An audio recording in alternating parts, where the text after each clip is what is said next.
ওয়ালাইকুম রহমতুল্লাহি ওয়া বারাকাতুহু। আলহামদুলিল্লাহ ওয়াসসালাতু ওয়াসসালামু আলা মান লা নাবিয়্যা বা'দাহু। আউযু বিল্লাহি মিনাশ শাইতানির রাজিম। বিসমিল্লাহির রহমানির রহিম। বাবু ইযা ক্বালা আশহাদু বিল্লাহি আও শাহিদতু বিল্লাহি। আজকের বক্তব্য ছিল, যখন কেউ বলে আল্লাহকে আমি সাক্ষী মানছি, যখন কেউ বলে আমি আল্লাহকে সাক্ষী মানছি, অথবা যদি বলে আল্লাহকে আমি সাক্ষী করেছি, সে সম্পর্কে আমি যে হাদিসটি তেলাওয়াত করেছি সহিহ বুখারী ৬ নম্বর খণ্ড পর্ব ৮৩ অধ্যায় ৮৩ পর্ব ৮৩ অধ্যায় ১০ হাদিস নম্বর ৬৬৫৮ হাদিস নম্বর ৬৬৫৮। আব্দুল্লাহ ইবনে মাসউদ একজন বিশিষ্ট সাহাবী, ন্যায়নিষ্ঠ ব্যক্তি, রাসূলুল্লাহ হতে বর্ণিত। আয়ুন নাস খাইরুন কালা কারনি সুম্মাল্লাযিনা ইয়ালুনাহুম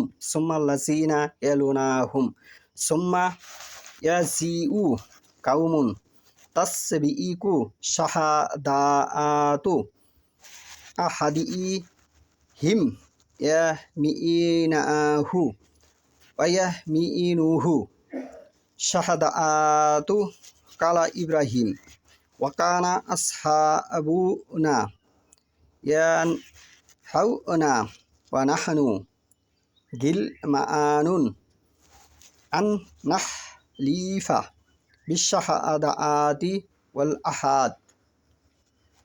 আব্দুল্লাহ ইবনে মাসউদ রাদিয়াল্লাহু হতে বর্ণিত, তিনি বলেন, নবী সাল্লামকে একবার জিজ্ঞেস করা হলো, কোন মানুষ সর্বোত্তম?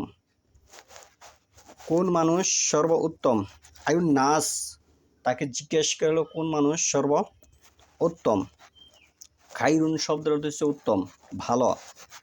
কালা, রাসূলুল্লাহ সাল্লাল্লাহু আলাইহি ওয়াসাল্লাম বলতেছে, কালা শব্দের অর্থ রাসূলুল্লাহ সাল্লাল্লাহু আলাইহি ওয়াসাল্লাম বলতেছে, কারেনি, আমার সময়ের মানুষ। কারেনি, নি শব্দের অর্থ হচ্ছে আমার। কারেনি হচ্ছে আমার যুগের মানুষ সর্বোত্তম। এখানে রাসূলুল্লাহ সাল্লাল্লাহু আলাইহি ওয়াসাল্লামের সাহাবীদের কথা বোঝানো হচ্ছে। সুম্মাল্লাযিনা, অতঃপর তাকে আবার জিজ্ঞাসা করা হলো। অতঃপর রাসূলুল্লাহ সাল্লাল্লাহু আলাইহি ওয়াসাল্লাম বললেন, এরপর তাদের পরবর্তী লোকেরা, তাবিনদের কথা বোঝানো হচ্ছে। সাহাবীদের পরে তাবিনদের হচ্ছে উত্তম ব্যক্তি। ইয়ালুনাহুম সুম্মাল্লাযিনা, আবার রাসূলুল্লাহ সাল্লাল্লাহু আলাইহি ওয়াসাল্লাম বললেন, এরপর তাদের পরবর্তী লোকেরা, তাবিনদের কথা বোঝানো হচ্ছে যে তাবিনরা সর্বোত্তম। ইয়ালুনাহুম, এরপরে এমন লোকেরা আসবে, সুম্মা ইয়াজিউ, এটি ফিল মুজারি একটি শব্দ, বর্তমান এবং ভবিষ্যৎ বোঝানো হয়। এরপরে এমন লোকেরা আসবে, কামুন তাসবিইকু,